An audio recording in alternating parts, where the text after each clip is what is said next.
everybody, it's Matt here with Avid here at NAB 2012, day 3, and we are in the very formidable Blackmagic booth. I'm joined by Tim Siddons from Blackmagic.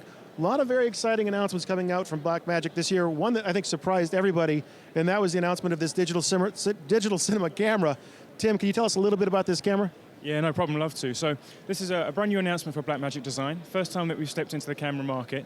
I think it's come as a shock and a surprise to many people, but we as a company have been involved with post-production for many years, much like yourselves. And we know what our customers wanted to do with the material. We could see that everyone was trying to push the boundaries really of what could be done with digital video, especially at the lower cost bracket of trying to achieve a very cinematic film look with very heavily compressed content, very high contrast material. And we felt that there was a space in the market for something that gave a cinematic look, a cinematic feel, but a more affordable price point. So we've designed this. This is the Blackmagic Cinema Camera. Now, the camera had a few key features that we wanted to implement in its original design. First thing was, we wanted to make sure that it gave a very, very high dynamic range. So it meant that when we took it through that post-production process, right the way from acquisition through to delivery, when you color grade on something like DaVinci Resolve, we could get as much detail as possible out the shadows and from the highlights to give it that nice finished film look. So this camera comes with 13 stops of dynamic range, which is just enormous, and unheard of at this kind of price point, at this sort of level. So first thing was dynamic range. Second thing was resolution. And whilst there is a lot of hype and talk about 4K, 8K, a lot of our customers want to deliver film look, but at HD and 2K resolutions. So for us as a manufacturer, we felt we wanted to achieve a high resolution image that could be scaled down to give a very, very highly polished finish at HD and also at 2K resolutions. So the camera has a 2.5K sensor. So for us, the key things were high dynamic range and high resolution. And what we wanted to achieve with the camera was design something that really was designed for users who had post-production in mind. And coming from post-production, we realized we didn't want to have to go through a transcoding process. We wanted to give the camera the ability to capture in a format that could be used effectively in post. So one of the key things for us was designing into the camera from the outset hardware compression. And the compression that we chose, of course, is DNxHD. Now we know that in a 2.5K RAW environment, you need to have a RAW file. You need to have something that's open standard. So we've also chosen CinemaDNG as our RAW capture format. So it means if a customer wants to capture at 2.5K, they can capture a CinemaDNG file. If they want to capture at high definition, they can capture straight into DNxHD 220. They can take that straight into their Avid suite, and without any kind of transcoding, they can capture that fantastic high resolution, high dynamic range material right into their post-production process. So this is a camera really designed with Media Composer in mind. It's the Media Composer camera. If somebody wants to go out there and have a very fast, quick, smooth workflow, maintain maximum quality right from acquisition through to delivery, then they have a perfect workflow solution with the Blackmagic Cinema Camera. It sounds like you guys really hit a sweet spot in the market with this camera. It took everyone by surprise. And not only is it an incredible camera at an incredible price, but there's also a great bundle that goes along with it. I understand there's a new version of Resolve that's bundled with it? Correct, yeah. So at the show, we've also announced Resolve version 9. And in version 9, we took a long look at what our customers were doing with Resolve. And of course, in the color grading space, speed is key. The faster you can work through your project, the faster you can deliver your material to your client, then the quicker you get paid. So it's very important for us to take a look at every single button click inside Resolve and try and work out how can we speed up that process. So we've completely redesigned the interface to try and make it a lot faster from the moment you want to take material into Resolve to the moment you can send it back out. And of course, a key part of that is taking the material from the NLE into your color grading suite. And the whole DNxHD and AAF workflow for us has been fantastic because it means I can edit my material in DNxHD with no quality loss throughout my editing process. I can take my AAF straight from Media Composer.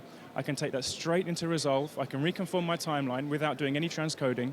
I can do my grade, and I can pump my clips straight back out using an AAF back into Media Composer to then compress and redeliver wherever it might need to go.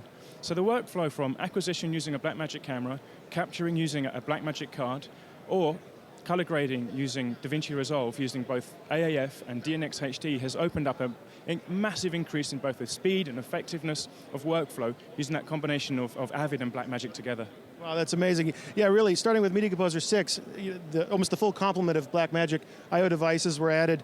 Your HyperDeck series encoding to DNxHD, really, for customers out there, there's really never been a better time for all the different choices you have from Blackmagic available to work with Media Composer, the workflows that are now opened up with the camera and Resolve, and it's just really incredible. Thanks, Tim. No problem at all. Tim Siddons from Blackmagic Design again here, and I'd like to take you through a short run-through of some of the key features of the camera. So first thing, This camera is compatible with EF and ZF mount lenses. So it means that any current Canon or Zeiss EF or ZF lenses can be used with the camera, which is great if you're currently using any of the DSLRs that are out there, particularly the Canon 5D Mark II. You can take your lenses and use it straight away on the new Blackmagic camera. Now, if I rotate the camera around ever so slightly, you'll notice something quite unique. First thing is, on the side of the camera, if I just move this ever so slightly, you can see there's an SSD drive built into the camera. So this will use any IT standard SSD drive, and my DNxHD and my CinemaDNG RAW files will be recorded directly to my SSD. So I can pull that straight out of my camera, plug it into my Media Composer, and import my files directly onto my storage straight from the camera. So there's no need to go through any capture process. As I rotate the camera around a little bit, we have the menu interface on the back. So this is a touchscreen menu interface. The first thing you can see there, of course, is the control menu. Now, the control menu gives you access to the main functions of the camera. First thing that's important is, of course, the ASA rating. The native ASA rating of the camera is 800, but it also has the option of 400 or 1600 ASA. In addition, you can change your white balance and your shutter angle. It's a rolling shutter on the camera, which gives a fantastic quality. We don't experience any of the kind of shaky or warpy image issues that we've seen on some of the other cameras that are available. So it's been designed really to try and give maximum possible quality. In addition, you have audio controls. We have our record controls, where we can define the resolution, the format. We can also define here the color space, and this will record either log or Rec 709. And also our frame rate. So frame rates will be 2398, 24, 25, 2997, and also 30 frames per second. Now, on the side of the camera here, you can see the interfaces that we offer as standard. Now, the first thing that's important is that the camera has an Sdi output.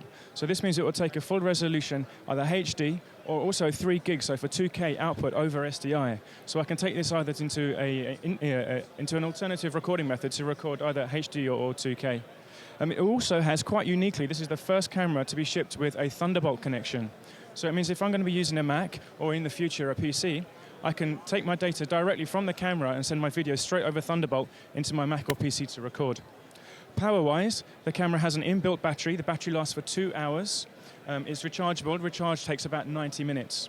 Should you need longer shooting duration, it has an external power source. It comes with a power supply, but you can, as it's a 12-volt, 230-volt power supply, then you can use any industry-standard battery to power the camera. So if you wanted to go and use a V-mount and perhaps an IDX battery, then that would be a fantastic solution to get an additional battery power into the camera if you're in the field.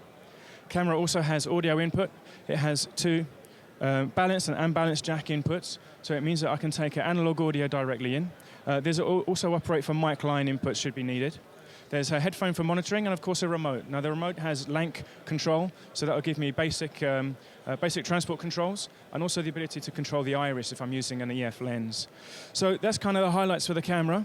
So just a quick reminder, it's a 2.5K sensor camera that records 13 stops of dynamic range. It records 2.5K CinemaDNG as 12-bit log, and also records DNxHD 220. So I can go directly from this camera straight into my post-production environment without having to go through any transcoding or quality loss issues. This is a high-resolution, high dynamic range camera that's been designed for post-production and color grading in mind. All right, there you have it from the Blackmagic booth at NAB 2012, Day 3. For more content like this, stay tuned to avid.com/YouTube.